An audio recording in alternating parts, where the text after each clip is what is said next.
Yo les amis, cette semaine la rubrique manga de l'Otaktu vous sera présentée par l'Onibaku avec comme œuvre Tokyo Revenger de Ken Wakui, un shonen type Furio toujours en cours de parution, prépublié en 2017 dans le Weekly Shonen Magazine et qui compte à ce jour 14 volumes au Japon et 4 volumes édités par Glénat en France. Et franchement, pour avoir lu les 4 premiers tomes, je trouve ça grave stylé.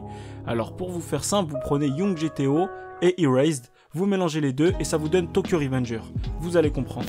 Donc l'histoire parle d'un mec de 26 ans nommé Takemichi Anagaki qui a un peu une vie de merde, on va pas se mentir. Il tourne autour de petits boulots pas ouf qui lui rapportent juste assez pour payer le loyer de son piteux studio. Et comme si ça suffisait pas, il apprendra aux informations que son ex, qui a été sa seule petite amie, est morte à cause des dommages collatéraux d'une baston de gang. Ouais.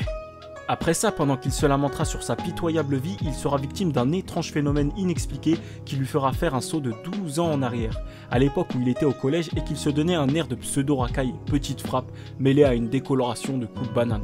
Bref, vous voyez le style quoi. Et franchement, c'est plutôt cool comme manga.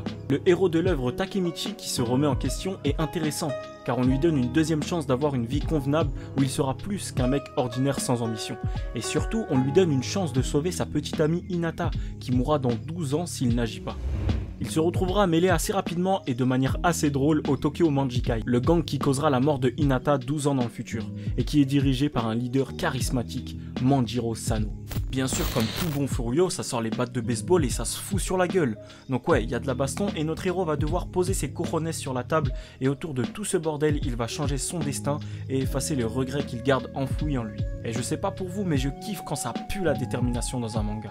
La bonne vieille odeur de shonen viril. J'avoue que j'aimerais bien une adaptation propre en animé.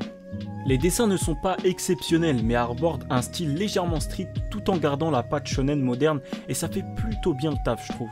Pour ceux qui aiment les mangas du style, vous ne serez pas déçus je pense. Les persos sont tous stylés et débarquent avec une coupe de cheveux et un flow vestimentaire atypique qui fait un peu old school parfois certes, mais qui fonctionne dans la lecture de Tokyo Revenger. Et ce qui est marrant c'est que c'est seulement des collégiens.